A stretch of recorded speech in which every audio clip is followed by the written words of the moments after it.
हम आज के वचन की तरफ हम बढ़ेंगे। अगर आपके पास पवित्र शास्त्र है तो आप मत्ती अध्याय 5 वचन 13 से 16 देखेंगे। ये बहुत फेमस वचन है और हम सब इसको जानते हैं, और तो मैं आपके लिए पढ़ूंगा।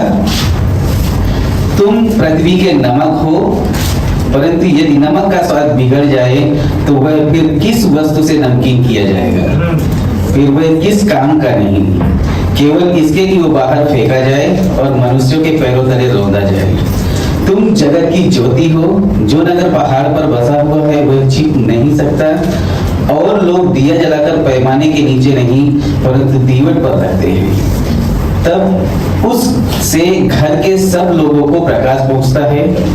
उसी प्रकार तुम्हारा उजियाला मनुष्यों के सामने चमके कि वे तुम्हारे भले कामों को देखकर तुम्हारे पिता की जो स्वर्ग में है बड़ाई करें। आमीन। तो ये जैसे मैं ये खंड को तैयार कर रहा था कि ये मैं क्या प्रचार करूं, तो मैं जब इसके आगे और इसके पीछे पढ़ रहा था तो ये खंड को समझने के लिए, इन पदों को समझने के लिए हम थोड़ा पीछे के कुछ वचनों को देखेंगे। और जैसे हम पीछे के वचनों को देखेंगे तो जो मत्ती के पुस्तक का लेखक है वह यीशु मसीह को एक राजा की नाई प्रकट करते हैं कि यीशु मसीह एक राजा है। लेकिन मत्ती अध्याय 1 वचन 1 को पढ़ते हैं तो वहां लिखा है कि अब्राहम की संतान, दाऊद की संतान है। अब्राहम के वंशज से है लेकिन दाऊद की संतान है। दाऊद जिस तरह एक राजा था, यीशु मसीह उसी प्रकार एक राजा है। अगर हम मत्ती 2:6 में पढ़ते हैं तो पुराने नियम की जो भविष्यवाणियां हैं वो यहाँ आकर पूरी होती है, इस बात से कि यीशु मसीह एक शासक है, यीशु मसीह राजा है। क्योंकि मत्ती अध्याय 2:7 से अगर हम 12 में पढ़ते हैं तो वहां पर लिखा है कि ज्योतिषियों ने, जो ज्ञानी लोग हैं, वो यीशु मसीह को दंडवत करते हैं, लोभान, सोना और गंधरस चढ़ाते हैं। क्यों? क्योंकि यीशु मसीह एक शासक है और राजा आराधना के योग्य है। अगर मत्ती अध्याय 3:2 को हम देखते हैं तो उसमें लिखा है कि यूहन्ना जो बपतिस्मा देता था वो प्रचार करते हैं और वो बोलते हैं कि मन फिराओ क्योंकि स्वर्ग का राज्य नजदीक आ गया है। और उसी प्रचार को यीशु मसीह अध्याय 4 वचन 17 में दोहराते हैं कि मन फिराओ क्योंकि स्वर्ग का राज्य आ गया है। जब यूहन्ना बताते हैं कि स्वर्ग का राज्य नजदीक आ गया है, लेकिन यीशु मसीह कहते हैं कि स्वर्ग का राज्य आ गया है क्योंकि यीशु मसीह अब शरीर में हमारे बीच में, मतलब धरती पे आ गए। स्वर्ग का राज्य हमारे बीच में आ उतरा है। और मत्ती अगर अध्याय 4 वचन 23 को पढ़ते हैं तो यीशु मसीह क्या करते हैं? यीशु मसीह राज्य के सुसमाचार का प्रचार करते हैं। और जैसे हम आगे बढ़ते हैं तो अध्याय 5 शुरू होता है और यीशु मसीह पहाड़ पे चढ़ जाते हैं और अपने शिष्यों के ऊपर 8 धन्यवादियों का ऐलान करते हैं। और जब अध्याय 5 शुरू होते हैं और अध्याय 8 आरंभ होते हैं तो यीशु मसीह पहाड़ से नीचे उतरते हैं। और इसके लिए हम इसको बोलते हैं कि ये पहाड़ी उपदेश है या पहाड़ी शिक्षाएं हैं। परमेश्वर का राज्य, परमेश्वर ऐलान करते हैं कि परमेश्वर का राज्य किस तरह का होगा, उसमें किस तरह के लोग होंगे और किस तरह का व्यवहार किया जाएगा परमेश्वर के राज्य में। और इसलिए मत्ती अध्याय 5:3 से लेकर 12 वचनों में यीशु मसीह 8 धन्यवादियों की घोषणा करते हैं। और वो क्या घोषणा करते हैं कि धन्य हो वे जो मन के दीन है क्योंकि स्वर्ग का राज्य उन्हीं का है। धन्य है वे जो शोक करते हैं क्योंकि वो शांति पाएंगे। धन्य है वे जो नम्र है क्योंकि वो पृथ्वी के अधिकारी होंगे। धन्य है वे जो धार्मिकता के भूखे और प्यासे हैं क्योंकि वो तृप्त किए जाएंगे। धन्य है वो जो दयावंत है क्योंकि उन पर दया की जाएगी। धन्य है वे जिनके मन शुद्ध है क्योंकि वो परमेश्वर के राज्य को देखेंगे। धन्य है वे जो मेल कराने वाले हैं क्योंकि वो परमेश्वर के पुत्र कहलाएंगे। धन्य है वे जो धार्मिकता के कारण सताए जाते हैं, क्योंकि स्वर्ग का राज्य उन्हीं का है। धन्य हो तुम जो मनुष्य मेरे कारण तुम्हारी निंदा करे और सताए और झूठ बोल कर तुम्हारे विरोध में सब प्रकार की बातें करे, तब आनंदित और मगन होना, क्योंकि तुम्हारे लिए स्वर्ग में बड़ा फल है। आमीन। तो आइए हम प्रार्थना करेंगे और हम शुरुआत करेंगे। परमेश्वर, हम धन्यवाद करते हैं प्रभु आज के दिन के लिए प्रभु, धन्यवाद करते हैं प्रभु आपके वचन के लिए प्रभु यीशु मसीह। प्रभु पहले हम अनजान थे प्रभु, लेकिन आपकी दया हम पर आई प्रभु, आपका अनुग्रह हम पर आया प्रभु, और आज हम आपके हैं प्रभु यीशु मसीह। प्रभु हम इस समय अपने आप को समर्पित करते और कहते हैं प्रभु आओ और हमसे बात करो प्रभु यीशु मसीह। हम हर एक से बात करो प्रभु, हमारे मुख से होकर आप बात करो प्रभु यीशु मसीह। सारा आदर सारी महिमा आपके नाम को देते हैं। तो जैसे ही हम वचन 13 में आते हैं तो यीशु मसीह ऐलान नहीं कर रहे, यीशु मसीह कुछ घोषणा नहीं कर रहे, परंतु वो हमारी पहचान को बता रहे। और जब हम अध्याय 13 से 16 वचनों को पढ़ते हैं तो जो एक मुख्य बात है जो इन वचनों में हम देख सकते हैं वह यह है कि एक फल रहित नामधारी शिष्य विनाश की ओर अग्रसित है। एक जो नाम का शिष्य है, जो सिर्फ नाम के लिए जीवन जी रहा है यीशु मसीह में, वो विनाश की ओर अग्रसित है। और इसका मतलब यह है कि हम राजा के राज्य में जीवन जी तो रहे हैं, लेकिन राजा के अनुसार हम जीवन जी नहीं रहे, है ना। हम कहने को तो कहते हैं कि यीशु मसीह हमारा परमेश्वर है, लेकिन हम जीवन अपने अनुसार जीते हैं, हम यीशु मसीह की तरह से जीवन नहीं जीते हैं। और यहाँ पर हम इन 13 से 16 वचनों में दो मुख्य चित्र को देख सकते हैं। एक जो नमक और नमकीन होने के बारे में है, जिसका मतलब है कि अपनी शिष्यता की जो पहचान है उसको खो मत, है ना। और दूसरा चित्र हम जो देखते हैं वो है ज्योति और रोशनी के बारे में, जिसका मतलब है अपनी शिष्यता की पहचान को छुपाओ मत। हमको हमारी जो पहचान है हमको वो खोना नहीं है, और जो हमारी जो हमको परमेश्वर ने बनाया है, जो हमको दी है, उसको हमको छुपाना नहीं है। वचन 13 में यीशु मसीह हमसे सीधे सीधे बात करते हैं। वो कहते हैं तुम हो, तुम नमक हो। और अब वचन 14 को अगर हम पढ़ते हैं तो उसमें यीशु मसीह डायरेक्ट हमको ऐलान करते हैं तुम जगत की ज्योति हो। यीशु मसीह 13 और 14 पद में ये नहीं बोलते कि तुमको बनना है या तुमको कोशिश करना है, या जब जब तुमको समय मिले तब तब तुम ज्योति बन जाना, है ना, या जब जब तुमको मौका मिले तब तब नमक बन जाना। उसकी बात यीशु मसीह नहीं कर रहे। यीशु मसीह स्पष्ट कर रहे हैं कि तुम जो मेरे शिष्य हो, तुम जो मुझ पर विश्वास करते हो, तुम जो मेरे राज्य के लोग हो, तुम नमक हो। हमें भाई हम अपने पड़ोसी से बोले तुम नमक हो।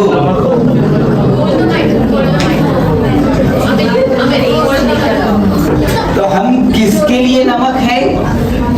हम इस संसार के लिए नमक है ना। और हम हमारे जीवन में हम देखते हैं नमक के दो मुख्य उपयोग क्या है हमारे जीवन में। एक है जो खाने में हम स्वाद लेके आते हैं, है ना। दूसरा है जो चीजों को सड़ने से बचाने के लिए हम नमक का इस्तेमाल करते हैं। जब यीशु मसीह यहाँ पर नमक की बात करते हैं तो वो हमसे क्या कहना चाहते हैं, हमको ये समझना महत्वपूर्ण है ना। जब हम नमक है तो समाज में जाकर यीशु मसीह के सुसमाचार का प्रचार करके लोगों के जीवन में स्वाद लाने का काम करें।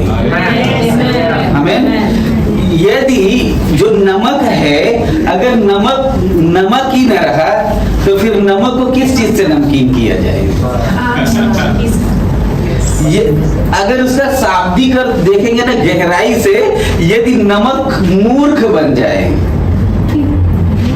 या बेकार हो जाए, है ना, तो उसको किस चीज से फिर नमकीन किया जाएगा? वो फिर किस काम आएगा? कुछ भी नहीं। नमक का उपयोग हर समाज में होते हैं। कोई ऐसी समाज है जो नमक का उपयोग नहीं करते हैं? हर जाति में हम करते हैं नमक का उपयोग, हर धर्म में हम नमक का उपयोग करते हैं, क्योंकि नमक हमारे जीवन में महत्वपूर्ण है। इंपॉर्टेंट है ना।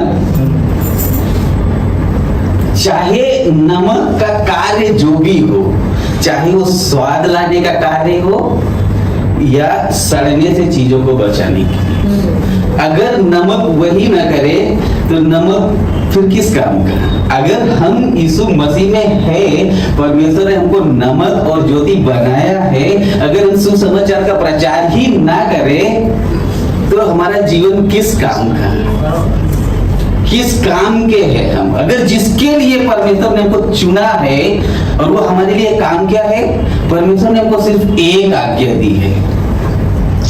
मत्ती 28 अगर हम पढ़ते हैं 18 और 19 में, उसने क्या बोला, जाओ सुसमाचार का प्रचार करो, जो मैंने तुमको सिखाया वो बातें मानना सिखाओ, पिता पुत्र और पवित्र आत्मा के नाम से बपतिस्मा। ये हमारा कार्य है। और ये कैसे होगा, जब हम हमारी पहचान को पहचानेंगे और उस पहचान के द्वारा हम जीवन जिएंगे। अगर हम उस पहचान के द्वारा जीवन नहीं जीते हैं तो फिर हमारे ऊपर असर कैसा होगा, किस तरह का समाज हम पे दबाव डालेगा, फिर हम किस तरह के प्रलोभन में पड़ेंगे। हमारे ऊपर दबाव होगा, हम जीवन जीने में समझौता करेंगे, करते हैं ना, है ना। और सबसे आसान तरीका है हम यीशु मसीह का इनकार करते हैं।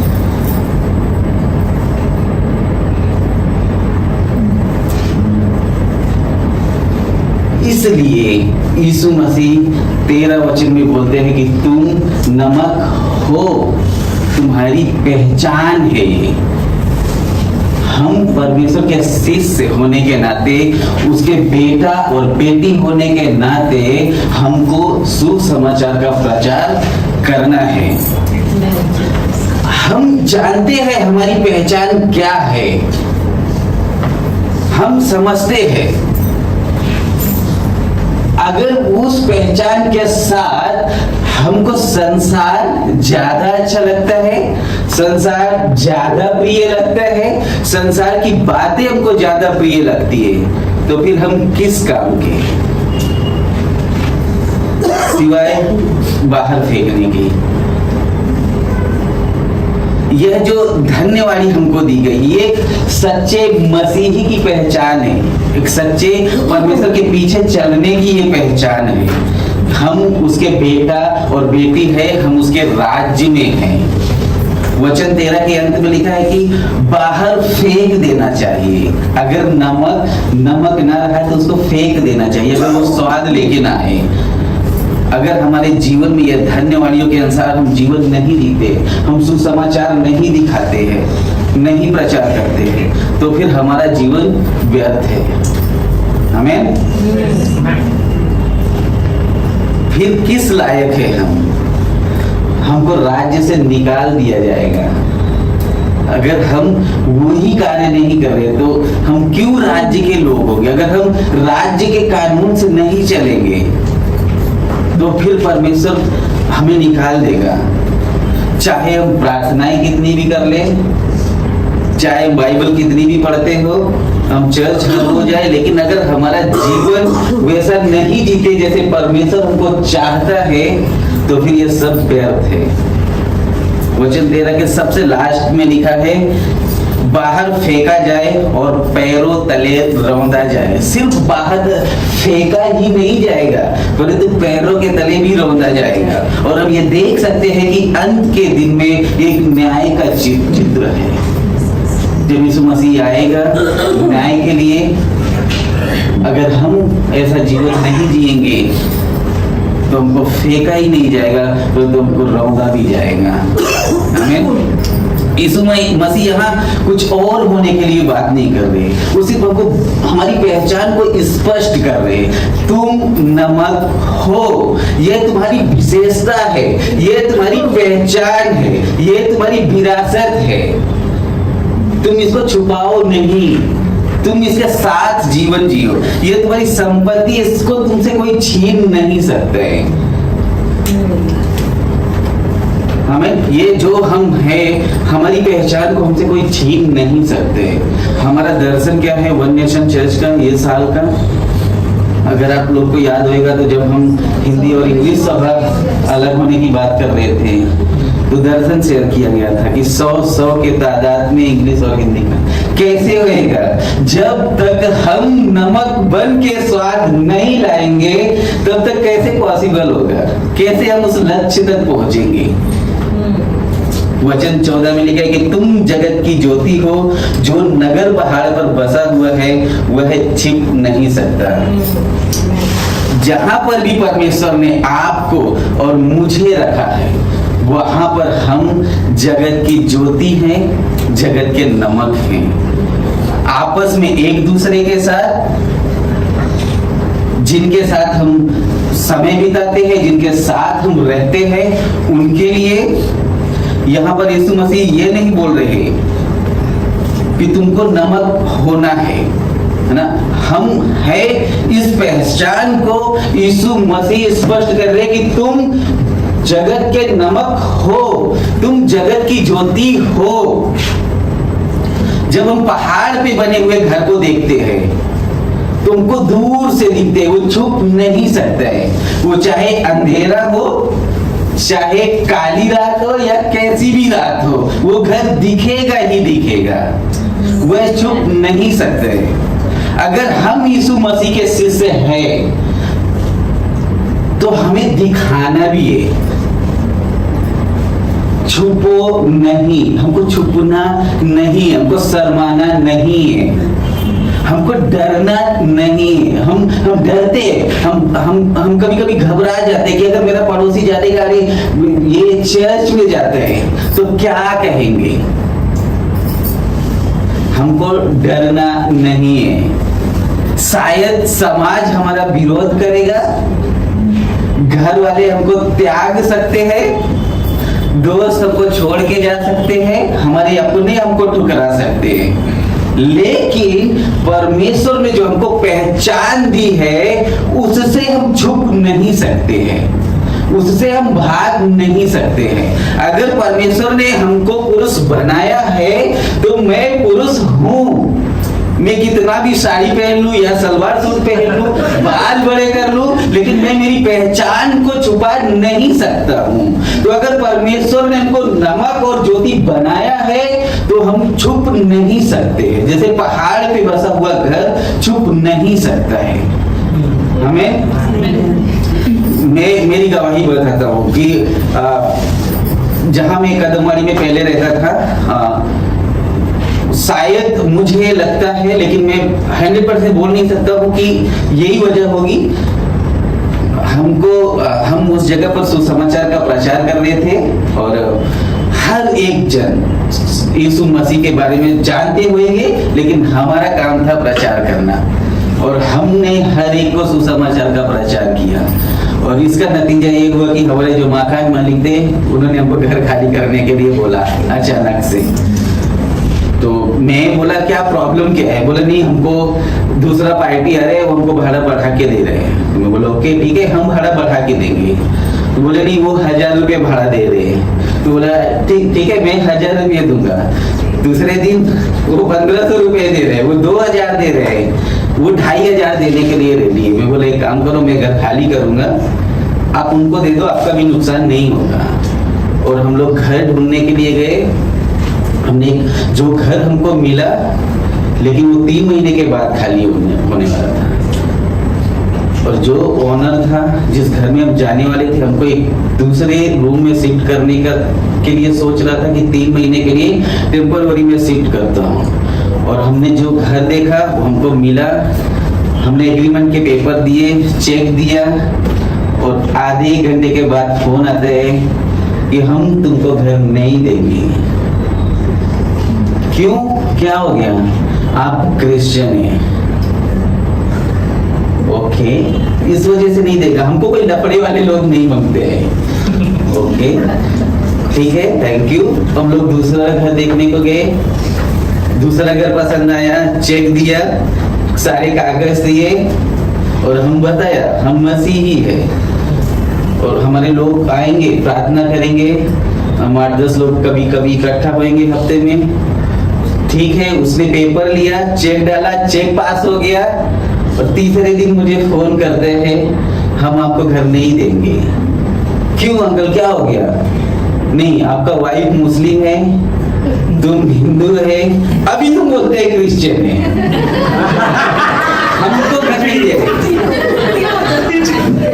और तब मैं सोच रहा था परमेश्वर के वचन में लिखा है तुम मेरे राज्य की खोज करो और सब चीजें तुम्हारे लिए हो जाएंगी। सब चीजें दूर जा रही है। मुझे इतना दुख हुआ, मैं और मुस्कान हम लोग आया गॉड के सामने, हम लोग ऐसा रोए ना, क्या हो रहा है परमेश्वर, और हम लोग बिना खाना खाए सो गए, अगर मैं सच बताऊं। लेकिन हम इतना रोए क्योंकि हमको डेडलाइन मिला था 20 तारीख को घर खाली करना है और वो 16 तारीख थी और हम हमारे ओनर को बोल चुके थे कि हम घर खाली कर रहे हैं, उससे पैसे ले चुके थे तो घर खाली ही करना था। बट 17 तारीख को हमने रूम देखा, 17 तारीख को परमेश्वर ने उपाय किया, एग्रीमेंट बना और 20 तारीख को हम घर खाली किए। परमेश्वर की पहचान के साथ सामने वाले को भी हम बोले हम मसीही हैं, प्रार्थना करेंगे, लोग हमारे घर पे आएंगे। हम हमारी पहचान को छुपा नहीं सकते। एक मुख्य बात ये थी जो हमारा बीच में था, जो हमको घर दिला रहा था, वो तो तुम पागल है, तुम क्यों बोलते हैं तुम मसीही है? आप एग्रीमेंट बना लो, उसके बाद आप बोलो उसको। मैं बोला नहीं अंकल, मैं झूठ नहीं बोल सकते, क्योंकि कल को लोग आएंगे इधर आराधना करेंगे, मिलेंगे, तब उसको मालूम पड़ेगा। और परमेश्वर हमारी प्रार्थनाओं का उत्तर देते हैं जब हम उसकी पहचान के साथ जीवन जीते हैं। हमें क्यों आवश्यकता है दिखने की, हमको क्यों जरूरत है दिखने की? क्योंकि नीति वचन अध्याय 4 वचन 18 में लिखा है कि परंतु धर्मियों की चाल उस चमकती हुई ज्योति के समान है जिसका प्रकाश दोपहर तक अधिक अधिक रहता है। हमें क्योंकि संसार अंधकार में है और जिस जगत में मैं और आप हैं वह जगत अंधकार में है, और इसीलिए परमेश्वर ने अपने बेटे को भेजा इस जगत के लिए। हमें इस जगत में हम रहते हुए क्या हम नमक और ज्योति नहीं बन सकते उन लोग के लिए जो अंधकार में है? परमेश्वर ने हमसे इतना प्रेम किया, इस अंधकार में अपने बेटे को हमारे लिए दे दिया ताकि उसके द्वारा लोग, और आज हमारे लिए अगर कोई नमक और ज्योति नहीं बना होता तो शायद हम यहाँ नहीं बैठे होते। तो हमें भी जाकर नमक और ज्योति बनना है। वचन 15 अगर हम पढ़ते हैं तो लोग दिया जलाकर पैमाने के नीचे नहीं परंतु दीवट पर रखते हैं, तब उससे घर के सब लोग को प्रकाश पहुंचता है। यह एक सत्य है ना, हम इसको ठुकरा नहीं सकते हैं कि दीपक जलाकर दीवार पे ही लगाते हैं, ऊंचे पर ही रखते हैं। क्यों? ताकि उससे प्रकाश मिले। जब तक कि हम उस पे कुछ एक्सपेरिमेंट या कुछ हम खोज ना निकाले तब तक हम उसको ढकते नहीं हैं, है ना। हमने लाइट लगाया ताकि सबको उजाला मिले, है ना। ज्योति हमको मिलती कहां से? हमको ज्योति बनाता कौन है ना? परमेश्वर स्वयं ज्योति है और वह जो है वही हमको बनाता है। यीशु मसीह जो है वही हमको बनाते हैं, वो कोई और चीज हमको बनने के लिए नहीं बोलते हैं।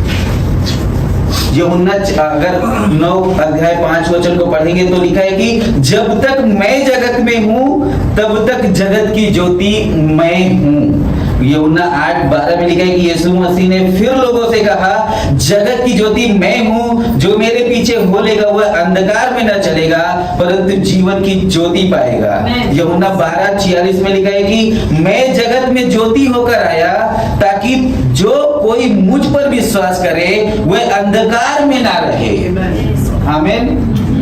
तो जब हमारा परमेश्वर ज्योति है इसलिए वो हमको ज्योति बना रहा है। जब हम यीशु मसीह को मानते हैं, यीशु मसीह ने हमको क्यों ज्योति बनाया? छिपने के लिए नहीं ना, हमको छिपने के लिए परमेश्वर ने ज्योति नहीं बनाया, डरने के लिए परमेश्वर ने ज्योति नहीं बनाया। संसार जो अंधकार में है उसको बचाने के लिए परमेश्वर ने उनको ज्योति और नमक बनाए हैं। इसलिए यीशु मसीह कहते हैं कि तुम मेरे शिष्य हो, इसलिए हम यीशु मसीह के शिष्य हैं, इसलिए हम नमक और ज्योति हैं। हम अच्छे कार्य करते हैं या हम समाज सेवा करते हैं उसकी बात परमेश्वर नहीं कर रहा। हम यीशु मसीह में हैं तो हम नमक और ज्योति है।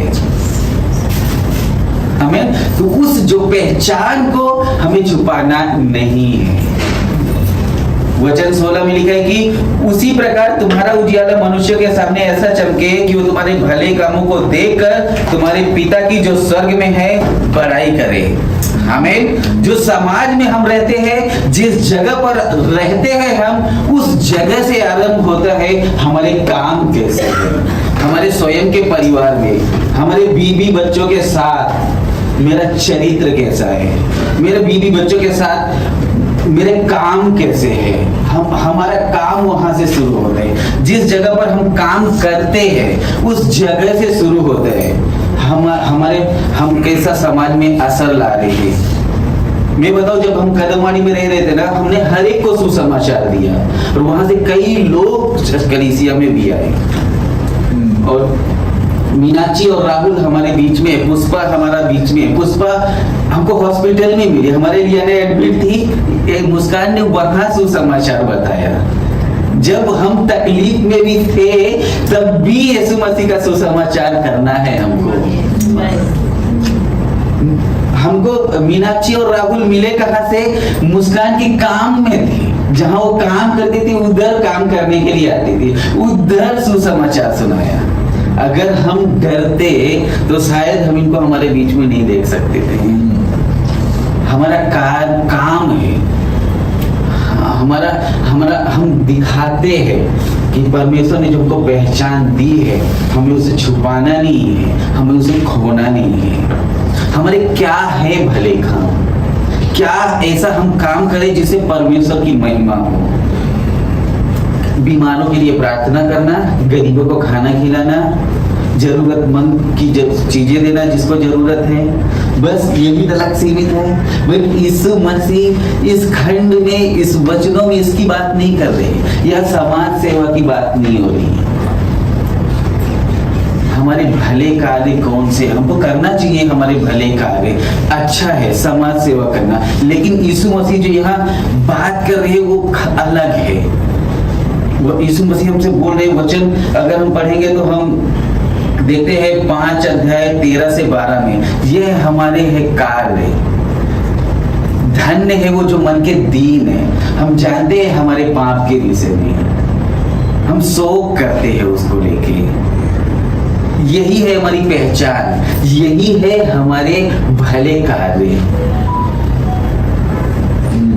हम पाप के प्रति जागरूक है, हम जानते हैं पाप क्या है, हम पाप पर शोक करते हैं। हम जो यीशु मसीह के शिष्य है वो नम्रता का जीवन जीते हैं, वो धार्मिकता के भूखे और प्यासे होते हैं, वो दयावंत होते हैं, उनके हृदय शुद्ध होते हैं, वो मेल कराते हैं, वो जाकर सुसमाचार बैठते, भटके हुओं को वो परमेश्वर से मेल कराते हैं। जब लोग हमारा विरोध करते हैं तब उनके ऊपर उंगली नहीं उठाते, परंतु उसे आनंदित होते हैं।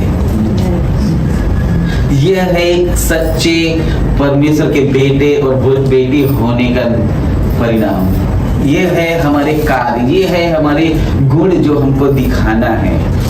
वचन 16 में यीशु मसीह बहुत स्पष्ट तरीके से हमको बोल रहे कि यही है तुम्हारे कार्य। अगर हम उदाहरण के तौर पे देखेंगे तो यूहन्ना 15:8 में लिखा, मेरे पिता की इसी से महिमा होती है कि तुम बहुत सा फल लाओ, तभी तुम मेरे चेले ठहरोगे।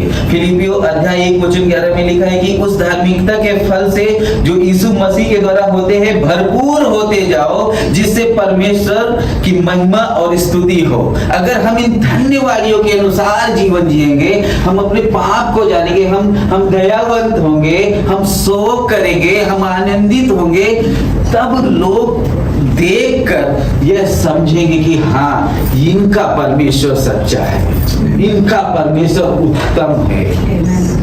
तीतुस 7:8 में बहुत अच्छे से लिखा है कि सब बातों में अपने आप को भले कामों का नमूना बना, तेरे उपदेश में सफाई, गंभीरता और ऐसी खराई पाई जाए कि कोई उसे बुरा न कह सके, जिससे विरोधी हम पर कोई दोष लगाने का अवसर न पाकर लज्जित हो। जब विरोधी भी हम पर कोई दोष ढूंढने को आए, जब विरोधी भी हमको दोष लगाने को आए, तो वो इस बात से लज्जित हो कि अरे इनमें तो कोई दोष ही नहीं है, इनमें क्या दोष ढूंढूं? मैंने कोशिश की इनको नीचे गिराने की, लेकिन इनमें तो कोई दोष ही नहीं है। जब हम ऐसा जीवन जिएंगे तो लोग देखकर हमारी नहीं, परमेश्वर की महिमा करेंगे। आमीन। जब वो देखेंगे कि अरे इनमें एकता कितनी है, अरे ये एक दूसरे की सफलता के लिए है, ये एक दूसरे के को ऊंचा उठाने के लिए है, तब लोग कहेंगे अरे वाह, इनका जो परमेश्वर है वो महान है, इनका परमेश्वर अद्भुत है। तब उनका जो मन है, उनको यह एहसास होगा कि मैं भी ऐसे परमेश्वर के साथ जीवन जीऊंगा, मैं भी इनकी तरह जीवन जी सकता हूँ। और तब वो निश्चय करेंगे कि मैं मेरे पाप से फिर कर यीशु मसीह के साथ जीवन जीऊंगा। 1 कुरिन्थियों 10:31 में बहुत फेमस है, हम सब जानते हैं, वाली का तुम खाओ चाहे पियो चाहे कुछ भी करो, सब कुछ परमेश्वर की महिमा के लिए। आमीन। तो जहां हम रहते हैं, हम वहां किस तरह का असर छोड़ते हैं, हम क्या नमक और ज्योति का जीवन जीते हैं। यीशु मसीह से बेहतर इस संसार में कोई नमक और ज्योति नहीं है ना। इसलिए यीशु मसीह मुझे और आपको वो नमक और ज्योति बनाते हैं। जैसे हम हफ्ते के दौरान समय बिताएंगे परमेश्वर के साथ, हम पूछ सकते हैं, परमेश्वर क्या मैं नमक और ज्योति हूँ? अगर नहीं हूँ तो मुझे आप मदद करो ताकि मैं नमक और ज्योति बन सकूं। किसके लिए? संसार के लिए, मेरे पड़ोस में रहने वाले लोग के साथ, मेरे काम की जगह पर, जिनके साथ में हर रोज उठता बैठता हूँ, उनके लिए। मेरे पास 2 प्रश्न है, फिर मैं खत्म करूंगा। मैं उसका आंसर नहीं दूंगा, हमको खुद से अपने आप के लिए वो उत्तर ढूंढना है। क्या मैं नमक हूँ? अगर मैं नमक हूँ तो क्या मैं समाज में स्वाद ला रहा हूँ? दूसरा सवाल है कि क्या मैं ज्योति हूँ? अगर मैं ज्योति हूँ तो क्या मैं ज्योति का कार्य कर रहा हूँ? हमें